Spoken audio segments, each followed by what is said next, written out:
ಹಾಕಿಟ್ಟಿರ್ತಕ್ಕಂಥ ದಾರಿ. ಇವತ್ತು ಬಾಬಾ ಸಾಹೇಬ್ ಅಂಬೇಡ್ಕರ್ ಅವರು ಇವತ್ತು ಅವರ ಹಲವಾರು ಕೊಡುಗೆಗಳು, ಕಾರ್ಮಿಕರಿಗೆ ಅವರು ಕೊಟ್ಟಿರ್ತಕ್ಕಂಥ ಕೊಡುಗೆ, ಸಮಾಜದಲ್ಲಿ ಕಟ್ಟಕಡೆಯ ವ್ಯಕ್ತಿಗೆ ಇವತ್ತು ಓಟಿನ ಹಕ್ಕನ್ನು ಕೊಡ್ತಕ್ಕಂಥ ಒಂದು ಕೆಲಸ ಮಾಡಿ ಇವತ್ತು ಆ ಓಟಿನ ಹಕ್ಕು ಯಾವ ಮಟ್ಟಕ್ಕೆ ಇವತ್ತು ತಮ್ಮನ್ನು ಕೊಂಡೊಯ್ದಿದೆ ಅಂತಕ್ಕಂಥದ್ದು ನಿಮಗೆ ಗೊತ್ತಿದೆ. ಆ ಓಟಿನ ಹಕ್ಕಿನ ಕಾರಣ ಇವತ್ತು ಸಮಾಜದಲ್ಲಿ ನಾವೆಲ್ಲರೂ ಸಮಾನರು ಅಂತಕ್ಕಂಥ ಭಾವನೆ ಕೂಡ ಇವತ್ತು ಮೂಡುವಂಥದ್ದಕ್ಕೆ ಅವಕಾಶ ಆಗಿದೆ. ಅದರಿಂದ ಅವರಲ್ಲಿದ್ದಂಥ ದೂರದೃಷ್ಟಿ ಇವತ್ತು ನಾವೆಲ್ಲ ಅರ್ಥ ಮಾಡ್ಕೋಬೇಕಾಗುತ್ತೆ. ಅವರು ಹಲವಾರು ಸಂದರ್ಭದಲ್ಲಿ ಹೇಳ್ತಾ ಇದ್ರು, ಎಜುಕೇಟ್ ಅಂಡ್ ಆರ್ಗನೈಸ್ ಅಂತೇಳಿ. ಅಂದರೆ ಶಿಕ್ಷಣ, ಸಂಘಟನೆ ಮತ್ತು ಹೋರಾಟ ಎಷ್ಟು ಮುಖ್ಯ ಅಂತಕ್ಕಂಥದ್ದನ್ನ ನಾವು ಇದನ್ನು ಅರ್ಥ ಮಾಡ್ಕೊಳ್ತಕ್ಕಂಥದ್ದು ಬಹಳ ಮುಖ್ಯ ಅಂತಕ್ಕಂಥ ಮಾತನ್ನು ನಾನು ಈ ಸಂದರ್ಭದಲ್ಲಿ ಹೇಳ್ತಾ ಇದ್ದೇನೆ.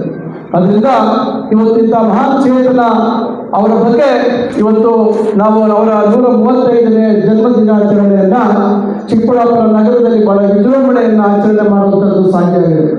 ಇವತ್ತು ಇವೆಲ್ಲ ವಿವಿಧ ಇಲಾಖೆಗಳ ಎಲ್ಲ ಅಧಿಕಾರಿಗಳು ಇವತ್ತು ಮನಸ್ಫೂರ್ತಿಯಾಗಿ ಇವತ್ತು ಈ ಕಾರ್ಯಕ್ರಮ ಯಶಸ್ಸಿಗೆ ಕಾರಣಕರ್ತರಾಗಿದ್ದಾರೆ.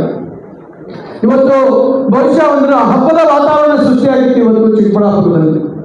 ದಸರಾ ಸಂದರ್ಭದಲ್ಲಿ ನಾವು ನೋಡ್ತೇವೆ, ದಸರಾ ಸಂದರ್ಭದಲ್ಲಿ ಜಂಬೂ ಸವಾರಿಯ ಸಂದರ್ಭದಲ್ಲಿ ನಾವು ದೊಡ್ಡ ಮಟ್ಟದಲ್ಲಿ ಈ ರೀತಿ ಟ್ಯಾಬ್ಲೋಗಳು ಇವೆಲ್ಲ ಹೋಗುವಂಥದ್ದು ನೋಡಿದ್ದೀವಿ.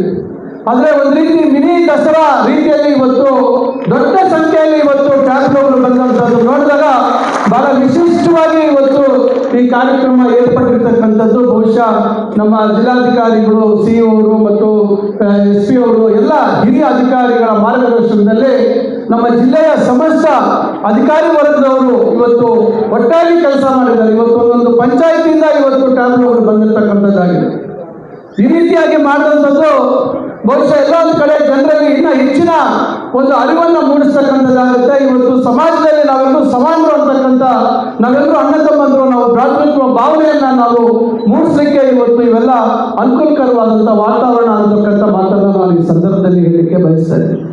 ಇವತ್ತು ನಾವು ಬಾಬು ಜಗಜೀವನ್ ರಾಮ್ ಅವರನ್ನ ನಾವು ಪ್ರತಿ ವರ್ಷ ಇಬ್ಬರ ಮಹಾನ್ ನಾಯಕರ ಒಂದು ಜನ್ಮದಿನಾಚರಣೆಯನ್ನು ಒಟ್ಟಿಗೆ 5ನೇ ತಾರೀಕು ಆಗಿದ್ರು ಸಹ ಅದನ್ನು ನಾವು ಒಟ್ಟಿಗೆ ಮಾಡ್ತಕ್ಕಂಥ ಸಂಪ್ರದಾಯ ಇತ್ತು. ಈ ವರ್ಷ ಎಲ್ಲ ನಮ್ಮ ಸ್ನೇಹಿತರ ಒತ್ತಾಸೆ ಮೇರೆಗೆ 5ನೇ ತಾರೀಕು ಕಾರ್ಯಕ್ರಮ ಆಯೋಜಿಸಿದ್ರು. ಬಹಳ ವಿಜೃಂಭಣೆಯಿಂದ ಆಯಿತು ಅಂತೇಳಿ ನನಗೆ ಮಾಹಿತಿ ಬಂದಿದೆ. ನಾವು ದಾವಣಗೆರೆ ಚುನಾವಣೆಯ ಪ್ರಚಾರದಲ್ಲಿದ್ದರೆ ನಾನು ಇಲ್ಲಿ ಬರಲಿಕ್ಕಾಗಲಿಲ್ಲ. ನಾನು ಒಂದು ಸಂದೇಶವನ್ನು ಕಳಿಸ್ಕೊಟ್ಟಿದ್ದೆ. ಆದರೂ ನನ್ನ ಕರ್ತವ್ಯ ಅವತ್ತು ನಾನು ಮಾತಾಡಲಿಕ್ಕೆ ಆಗಲಿಲ್ಲ. ಇವತ್ತು ನಾನು ಬಾಬು ಜಗಜೀವನ್ ರಾಮ್ ಅವರ ಕೊಡುಗೆ ನಾವು ಯಾರು ಮರೆಯಲಿಕ್ಕೆ ಸಾಧ್ಯ ಇಲ್ಲ. ಇವತ್ತು ನಾವು ಒಂದು ದೊಡ್ಡ ಯುದ್ಧದ ಮಧ್ಯೆಯಲ್ಲಿ ಇವತ್ತು ನಾವಿದ್ದೇವೆ. ಇವತ್ತೇನು ಯುದ್ಧ ನಡೀತಾ ಇದೆ, ಇವತ್ತು ತೈಲ ಸಮಸ್ಯೆ ಆಗಿದೆ ಮತ್ತು ಬೇರೆ ಬೇರೆ ಸಮಸ್ಯೆಗಳು ನಮ್ಮ ಮುಂದೆ ಇವತ್ತು ಕಾಡ್ತಾ ಇದೆ. ಇವತ್ತಿಂಥ ಒಂದು ಪರಿಸ್ಥಿತಿಗಳಲ್ಲಿ ನಾವು ಸ್ವಾವಲಂಬಿಗಳಾಗಿದ್ದೇವೆ. ಆಹಾರದ ಸಮಸ್ಯೆ ಇಲ್ಲ, ಬರೀ ತೈಲದ ಒಂದು ಸಮಸ್ಯೆ ಬಿಟ್ಟರೆ, ಅದಕ್ಕೆ ಸಂಬಂಧಪಟ್ಟ ಇದಕ್ಕೆ ಸಮಸ್ಯೆ ಬಿಟ್ಟರೆ ಬೇರೆ ದೊಡ್ಡ ಮಟ್ಟದಲ್ಲಿ ನಮಗೆ ಸಮಸ್ಯೆಗಳು ಆಗದೇ ಇರ್ತಕ್ಕಂಥ ಕಾರಣ ಅವತ್ತು ಸ್ವಾತಂತ್ರ್ಯ ಬಂದಂಥ ನಂತರದಲ್ಲಿ ಬಾಬು ಜಗಜೀವನ್ ರಾಮ್ ಅವರು ಆಹಾರ ಭದ್ರತೆಯ ಬಗ್ಗೆ ಹಸಿರು ಕ್ರಾಂತಿಯ ಒಂದು ಘೋಷಣೆಯನ್ನು ಮಾಡಿ ಅದ್ರ ಬಗ್ಗೆ ತೆಗೆದುಕೊಂಡಂಥ ಅದಕ್ಕೆ ಪ್ರಾಮುಖ್ಯತೆ ಅಂತ ಕೊಟ್ಟಂಥ ಒಂದು ಪರಿಸ್ಥಿತಿ. ಅವರು ಸುದೀರ್ಘವಾಗಿ ಹಲವಾರು ಇಲಾಖೆಗಳ ಸಚಿವರಾಗಿದ್ದರು, ಕಾರ್ಮಿಕ ಇಲಾಖೆ ಸಚಿವರಾಗಿದ್ದರು. ಕಾರ್ಮಿಕರಿಗೆ ಅವ್ರದ್ದು ಬಹಳ ದೊಡ್ಡ ಮಟ್ಟದಲ್ಲಿ ಕೊಡುಗೆ ಇದೆ. ಈ ರೀತಿ ಒಂದು ಸುದೀರ್ಘ ರಾಜಕಾರಣ ಬಹುಶಃ ಅವರ ಒಂದು ದಾಖಲೆ ಯಾರೂ ಮುರಿಲಿಕ್ಕೆ ಸಾಧ್ಯ ಇಲ್ಲ. ಅಷ್ಟು ಸುದೀರ್ಘವಾದಂಥ ರಾಜಕೀಯ, ಅಷ್ಟು ಮೇರು ಮಟ್ಟದಲ್ಲಿ ಒಂದು ಅವರ ನಾಯಕತ್ವ ಈ ದೇಶಕ್ಕೆ ಕೊಟ್ಟಿರ್ತಕ್ಕಂಥದ್ದು ನಾವೆಲ್ಲ ಒಪ್ಕೋಬೇಕಾಗಿರ್ತಕ್ಕಂಥ ವಿಚಾರ. ಇವತ್ತಿಂದ ಇಬ್ಬರು ಮಹಾನ್ ಒಬ್ಬರು ನಾಯಕರು ಕೊಟ್ಟಿರ್ತಕ್ಕಂಥ ಅವರ ಕೊಡುಗೆಗಳನ್ನ ನಾವು ನೆನೆಸ್ಕೊಳ್ತಕ್ಕಂಥದ್ದು ಮತ್ತು ಖಂಡಿತ ನಾವು ಶ್ರದ್ಧೆ, ಶಿಸ್ತು ನಮ್ಮಲ್ಲಿರ್ತಕ್ಕಂಥ ಛಲ ಇದ್ದರೆ ಖಂಡಿತ ನಾವು ಯಾರು ಬೇಕಾದರೂ ಅಂತ ಉನ್ನತ ಸ್ಥಾನವನ್ನು ಅಲಂಕರಿಸ್ತಕ್ಕಂಥದ್ದಕ್ಕೆ ಸಾಧ್ಯ ಇದೆ ಅಂತೇಳಿ ಇವತ್ತು ಇವರೆಲ್ಲರೂ ನಮಗೆ ನಿರೂಪಿಸಿರ್ತಕ್ಕಂಥದ್ದು. ಅಂದರೆ ನಮಗೆ ಸೂಕ್ತವಾದಂಥ ನಿವೇಶನ ಚಿಕ್ಕಬಳ್ಳಾಪುರದ ನಗರದ ಪರಿಮಿತಿಯಲ್ಲಿ ಸಿಗ್ತಾ ಇದೆ. ಇದು ನಮಗೆ ಒಂದು ದೊಡ್ಡ ಸಮಸ್ಯೆ ಆಗಿದೆ. ಊರಿಂದ ಹೊರಗಡೆ ಮಾಡಿದ್ರೆ ಅದಕ್ಕೆ ಅಷ್ಟು ಹೆಚ್ಚು ಪ್ರಾಮುಖ್ಯತೆ ಬರದೇ ಇರತಕ್ಕಂಥದ್ದು ಒಂದು ಸಮಸ್ಯೆ ಇದೆ. ಆದರೂ ಜಿಲ್ಲಾಧಿಕಾರಿಗಳಿಗೆ ನಾವು ಅದನ್ನು ಜವಾಬ್ದಾರಿಯನ್ನು ವಹಿಸ್ತಾ ಇದ್ದೀವಿ. ದಯವಿಟ್ಟು ಇದನ್ನು ಆದಷ್ಟು ಬೇಗ ಒಂದು ಸೂಕ್ತ ಒಂದು ನಿವೇಶನ ಹುಡುಕಬೇಕು. ಯಾಕಂದರೆ ಸರ್ಕಾರ ಜಿಲ್ಲಾ ಮಟ್ಟದ ಅಂಬೇಡ್ಕರ್ ಭವನಕ್ಕೆ 4 ಕೋಟಿ ರೂಪಾಯಿ ಸರ್ಕಾರ ಕೊಡೋದು. ಆದರೆ 4 ಕೋಟಿ ರೂಪಾಯಿ ಇಲ್ಲಿ ನಾವು ಯಾರು ನಿರೀಕ್ಷೆ ಮಾಡಿದ ಮಟ್ಟದಲ್ಲಿ ಅಂಬೇಡ್ಕರ್ ಭವನ ನಿರ್ಮಾಣ ಮಾಡಲಿಕ್ಕೆ ಇವತ್ತಿನ ಕಾಲದಲ್ಲಿ ಆಗೋದಿಲ್ಲ. ಇವತ್ತು ನಮಗೆ ಗೊತ್ತಿದೆ, ನಾವು ಚಿಂತಾಮಣಿಯಲ್ಲಿ ಒಂದು ಭವ್ಯವಾದಂಥ ಅಂಬೇಡ್ಕರ್ ಭವನ ಕಟ್ತಾ ಇದ್ದೀವಿ. ಯಾಕಂದರೆ ಅಂಬೇಡ್ಕರ್ ಭವನ ಅಂದರೆ ಕೇವಲ ಒಂದು ಈ ರೀತಿಯಾದಂಥ ಒಂದು ಭವ್ಯವಾದಂಥ ಭವನ ಅಲ್ಲ. ಇವತ್ತು ಅಂಬೇಡ್ಕರ್ ಅವರ ಬಗ್ಗೆ ಇವತ್ತು ಮಕ್ಕಳಿಗೆ ಎಲ್ಲ ರೀತಿ ಮಾಹಿತಿ ಒದಗಿಸ್ತಕ್ಕಂಥ ಒಂದು ಎಕ್ಸ್ಪೀರಿಯನ್ಷಿಯಲ್ ಸೆಂಟರ್ ಆಗಬೇಕಾಗ್ತದೆ. ನಾವು ಇವತ್ತು ಚಿಂತಾಮಣಿಯಲ್ಲಿ ಇವೆಲ್ಲ ವಿಚಾರಗಳನ್ನು ಗಮನದಲ್ಲಿಟ್ಕೊಂಡು ಅದನ್ನು ಬಹುಶಃ ಸದ್ಯದಲ್ಲೇ ಬಹುಶಃ 2-2.5 ತಿಂಗಳೊಳಗೆ ಅದನ್ನು ಉದ್ಘಾಟನೆ ಮಾಡ್ತಕ್ಕಂಥ ಕೆಲಸವನ್ನು ಮಾಡ್ತೇವೆ. ಸುಮಾರು ಭಾಳ ಕನಸನ್ನು ಕಟ್ಕೊಂಡು ಅದನ್ನು ನಾನು ನಿರ್ಮಾಣ ಮಾಡ್ತಾ ಇದ್ದೀನಿ. ಇತ್ತೀಚೆಗೆ ಬಾಬಾ ಸಾಹೇಬ್ ಅಂಬೇಡ್ಕರ್ ಅವರ ಕಂಚಿನ ಒಂದು ಮೂರ್ತಿಯನ್ನು ಸಹ ನಾವು ತಂದು ಈಗ ಅಲ್ಲಿ ನಾವು ಪ್ರತಿಷ್ಠಾಪನೆ ಮಾಡಿದ್ದೀವಿ. ಅಧಿಕೃತವಾಗಿ ಅದನ್ನು ನಾವು ಉದ್ಘಾಟನೆ ಮಾಡುವಂಥ ಸಂದರ್ಭದಲ್ಲಿ ಅನಾವರಣ ಮಾಡ್ತೇವೆ. ಅದರ ಜೊತೆಯಲ್ಲಿ ನಾವು ನಮ್ಮ ಬುದ್ಧನ ಒಂದು ಮೂರ್ತಿಯನ್ನು ಸಹ ನಾವೀಗಾಗಲೇ ಅದಕ್ಕೆ ಆರ್ಡರ್ ಕೊಟ್ಟಿದ್ದೇವೆ. ಮಾರ್ಬಲ್ ಬುದ್ಧವನ್ನು ನಾವು ಅಲ್ಲಿ ಪ್ರತಿಷ್ಠಾಪನೆ ಮಾಡ್ತೇವೆ. ಈ ರೀತಿ ಮತ್ತು ಇದೊಂದೇ ಅಲ್ಲ, ನಾನೆಲ್ಲ ಇಲ್ಲಿ ಹೇಳಲಿಕ್ಕೆ ಆಗೋದಿಲ್ಲ. ಅದು ಮಾಡಿದಾಗ ಬಹುಶಃ ತಾವೆಲ್ಲರೂ ಬಂದು ನೋಡಿದ್ರೆ ಯಾವ ರೀತಿ ಅಂಬೇಡ್ಕರ್ ಅವರಿಗೆ ಗೌರವ ಕೊಡುವಂಥ ರೀತಿಯಲ್ಲಿ ಎಷ್ಟು ದೊಡ್ಡ ಮಟ್ಟದಲ್ಲಿ ಅವರಿಗೆ ಗೌರವ ಕೊಡುವಂಥ ಒಂದು ಕೆಲಸವನ್ನು ನಾವು ಮಾಡ್ತೀವಿ ಅಂತಕ್ಕಂಥದ್ದು ತಾವು ಅದನ್ನು ಪೂರ್ಣ ಆದಾಗ, ಅದು ಪೂರ್ಣ ಆಗಿ ಬಂದು ನೋಡಿದಾಗ ತಮಗೆ ಅರ್ಥ ಆಗುತ್ತೆ ಇದು ಯಾಕೆ ಚಿಕ್ಕಬಳ್ಳಾಪುರದಲ್ಲಿ ಆಗಲಿಲ್ಲ ಈ ರೀತಿ ಅಂತಕ್ಕಂಥದ್ದು. ಅವತ್ತು ನೀವೆಲ್ಲರೂ ಉದ್ಘಾಟನೆ ಮಾಡಿ ಅವತ್ತು ನನ್ನ ಮೇಲೆ ಮತ್ತೆ ನೀವೆಲ್ಲರೂ ಒತ್ತಡ ಆಗ್ತಕ್ಕಂಥ ಕೆಲಸವನ್ನು ಮಾಡ್ತೀರಾ. ಅದರಿಂದ ಆದರೆ ಇವತ್ತು ಭಾಳ ಸಂತೋಷದ ವಿಚಾರ, ಕಳೆದ ವರ್ಷ ಶಿಡ್ಲಘಟ್ಟದಲ್ಲಿ ಇವತ್ತು ಅಂಬೇಡ್ಕರ್ ಭವನ ಕಾಮಗಾರಿ ನಡೀತಾ ಇದೆ. ಈಗಾಗಲೇ ಅರ್ಧ ಕಾಮಗಾರಿ ಆಗಿದೆ. ಇವತ್ತು ಬಾಗೇಪಲ್ಲಿಯಲ್ಲಿ ಸ್ಥಳೀಯ ಶಾಸಕರು ಅಲ್ಲಿ ಅಂಬೇಡ್ಕರ್ ಭವನವನ್ನು ನಿರ್ಮಾಣ ಮಾಡ್ತಕ್ಕಂಥ ಕೆಲಸ ಆಗ್ತಿದೆ. ಒಟ್ಟಾರೆಯಾಗಿ ಇವತ್ತು ಜಿಲ್ಲೆಯಲ್ಲಿ ಈಗಾಗಲೇ ಗೌರಿಬಿದನೂರಲ್ಲಿ ಅಂಬೇಡ್ಕರ್ ಒಂದು ಅಧ್ಯಯನ ಕೇಂದ್ರವನ್ನು ಹಿಂದೆ ಮಾನ್ಯ ಶಿವಶಂಕರ ರೆಡ್ಡಿ ಸಾಹೇಬರು ಹಿಂದೆ ಅವರ ಅಧಿಕಾರಾವಧಿಯಲ್ಲಿ ಭಾಳ ಚೆನ್ನಾಗಿ ಒಂದು ವ್ಯವಸ್ಥಿತವಾಗಿ ಮಾಡಿದ್ದಾರೆ. ಅದರಿಂದ ಇವತ್ತು ಕಾಲ ಕಳೆದಂಗೆ ಒಂದೊಂದು ಬೇರೆ ಬೇರೆ ರೀತಿಯಲ್ಲಿ ನಿರ್ಮಾಣ ಆಗ್ತದೆ. ತಂತ್ರಜ್ಞಾನ ಇವತ್ತು ನಮ್ಮಲ್ಲಿ ಭಾಳಷ್ಟು ಬದಲಾವಣೆ ಇರೋಂಥ ತಂತ್ರಜ್ಞಾನವನ್ನು ಬಳಸ್ಕೊಂಡು ಇದು ಜನರಿಗೆ ಉಪಯುಕ್ತ ಆಗ್ತಕ್ಕಂಥ ಮುಂದಿನ ಪೀಳಿಗೆಗೆ ಅಂಬೇಡ್ಕರ್ ಅವರ ಬಗ್ಗೆ ಅವರ ಬದುಕು, ಅವರ ಜೀವನ, ಅವರ ಒಂದು ಸಾಧನೆಗಳನ್ನು ಅನಾವರಣ ಮಾಡ್ತಕ್ಕಂಥ ಎಲ್ಲ ಮಾಹಿತಿಗಳನ್ನು ಒದಗಿಸ್ತಕ್ಕಂಥ ಒಂದು ಅವಕಾಶಗಳಾಗ್ತವೆ.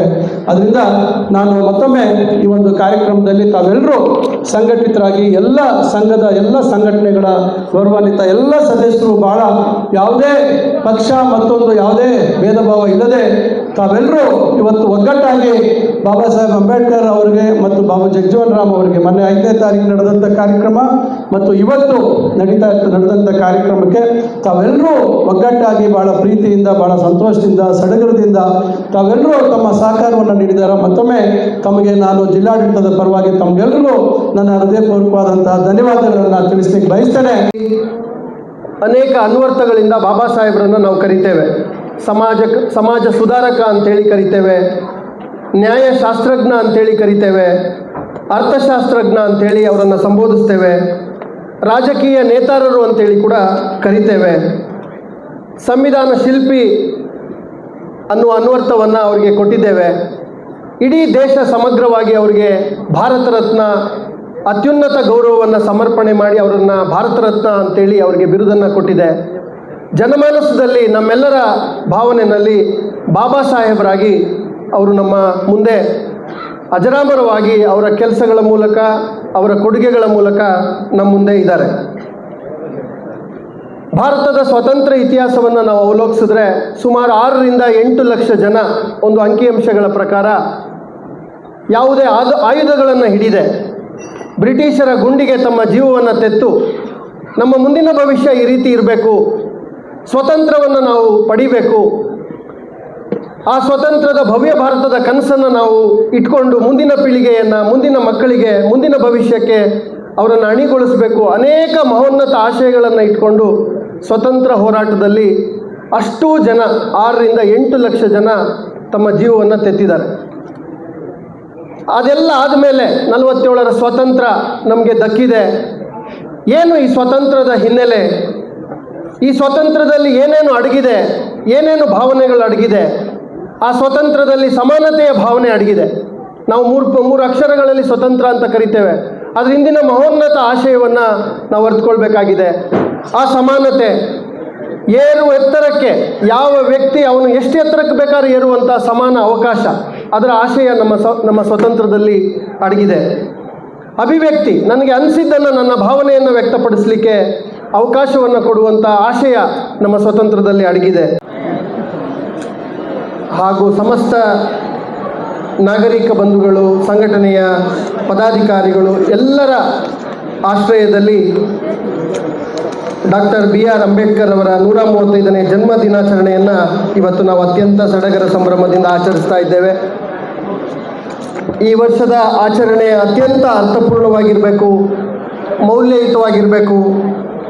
ಎಲ್ಲ ಇಲಾಖೆಗಳು ಹಾಗೂ ಸರ್ವ ನಾಗರಿಕರಿಗೂ ಕೂಡ ಬಾಬಾ ಸಾಹೇಬರ ಆಶಯಗಳು ತಲುಪಬೇಕು, ಅವರ ಉದ್ದೇಶಗಳು ಮುಂದಿನ ಪೀಳಿಗೆಗೆ ಮುಟ್ಟಬೇಕು ಅನ್ನೋ ಸಂಕಲ್ಪದೊಂದಿಗೆ ಎಲ್ಲರಿಗೂ ಕೂಡ ಸ್ಪಷ್ಟವಾದ ಮಾರ್ಗದರ್ಶನವನ್ನು ಮಾಡಿ ಜಿಲ್ಲೆಯ ಸರ್ವತೋನ್ಮುಖ ಅಭಿವೃದ್ಧಿಗೆ ತಮ್ಮದೇ ಆದಂಥ ವಿಶೇಷ ಕೊಡುಗೆಯನ್ನು ಕೊಡ್ತಾ ಇರ್ತಕ್ಕಂಥ ಮಾನ್ಯ ಡಾಕ್ಟರ್ MC ಸುಧಾಕರ್ ಸಾಹೇಬ್ರೆ, ಅದೇ ರೀತಿ ಮಾವು ಅಭಿವೃದ್ಧಿ ಮಾರುಕಟ್ಟೆ ನಿಗಮದ ಘನ ಅಧ್ಯಕ್ಷರಾದ BC ಮುದ್ದುಗಂಗಾಧರ್ ಅವರೇ, ರಾಜ್ಯ ಬೀಜ ನಿಗಮದ ಘನ ಅಧ್ಯಕ್ಷರಾದ ಶ್ರೀ ಅಂಜನಪ್ಪ ಅವರೇ, ಜಿಲ್ಲಾ ನಗರಾಭಿವೃದ್ಧಿ ಪ್ರಾಧಿಕಾರದ ಘನ ಅಧ್ಯಕ್ಷರಾದ ಕೇಶವ ರೆಡ್ಡಿ ಅವರೇ, ಜಿಲ್ಲಾ ಗ್ಯಾರಂಟಿ ಯೋಜನೆಗಳ ಅನುಷ್ಠಾನ ಪ್ರಾಧಿಕಾರದ ಅಧ್ಯಕ್ಷರಾದ N ರಮೇಶ್ ಜಿ ಅವರೇ, ಮಾಜಿ ಶಾಸಕಿಯಾದಂಥ ಅನ್ಸೂಯಮ್ಮನವರೇ, ಇಂದಿನ ಮುಖ್ಯ ಭಾಷಣಕಾರರಾಗಿ ಆಗಮಿಸಿರ್ತಕ್ಕಂಥ ಡಾಕ್ಟರ್ ಕೃಷ್ಣರಾಜ್ ಅವರೇ, ಮುಖ್ಯ ಕಾರ್ಯನಿರ್ವಹಣಾಧಿಕಾರಿಗಳಾದ ನವೀನ್ ಭಟ್ ಅವರೇ, ಪೊಲೀಸ್ ವರಿಷ್ಠಾಧಿಕಾರಿಗಳಾದ ಕುಶಾಲ್ ಚೌಕ್ಸೆ ಅವರೇ, ಉಪ ಅರಣ್ಯ ಸಂರಕ್ಷಣಾಧಿಕಾರಿಗಳಾದ ಗಿರೀಶ್ ಅವರೇ, ಕಾರ್ಯಕ್ರಮಕ್ಕೆ ಇಲಾಖೆಯನ್ನು ಸಜ್ಜುಗೊಳಿಸಿ ಸಮರ್ಥವಾಗಿ ನಿರ್ವಹಿಸಲಿಕ್ಕೆ ಅತ್ಯಂತ ಪರಿಶ್ರಮ ಪಟ್ಟಂಥ ಉಪನಿರ್ದೇಶಕರಾದ ತೇಜಾನಂದ್ ರೆಡ್ಡಿ ಅವರೇ, ಉಪವಿಭಾಗಾಧಿಕಾರಿಗಳಾದ ಅಶ್ವಿನ್ ಅವರೇ, ಉಪ ಕಾರ್ಯದರ್ಶಿಗಳಾದ ಅತೀಕ್ ಅವರೇ, ರಶ್ಮಿ ಅವರೇ, ನಾರಾಯಣ ಸ್ವಾಮಿ ಅವರೇ, ವೇದಿಕೆಯಲ್ಲಿರ್ತಕ್ಕಂಥ ಎಲ್ಲ ಗಣ್ಯಮಾನ್ಯರೇ, ಜಿಲ್ಲಾ ಮಟ್ಟದ ಇಲಾಖೆಯ ಸಹೋದ್ಯೋಗಿ ಬಂಧುಗಳೇ, ತಾಲೂಕು ಮಟ್ಟದ ಅಧಿಕಾರಿಗಳೇ, ನಾಗರಿಕ ಬಂಧುಗಳೇ, ಗಣ್ಯರೇ, ಮುಖ್ಯವಾಗಿ ಕಾರ್ಯಕ್ರಮದ ಕೇಂದ್ರ ಬಿಂದುಗಳಾಗಿ ಇಷ್ಟು ವೈಭವಯುತವಾದಂಥ ಆಚರಣೆಯ ಭಾಗವಾಗಿರ್ತಕ್ಕಂಥ ಎಲ್ಲ ಸಂಘ ಸಂಸ್ಥೆಗಳ ಸಂಘಟನೆಗಳ ಪದಾಧಿಕಾರಿಗಳೇ, ಮಾಧ್ಯಮದ ಸನ್ಮಿತ್ರರೇ,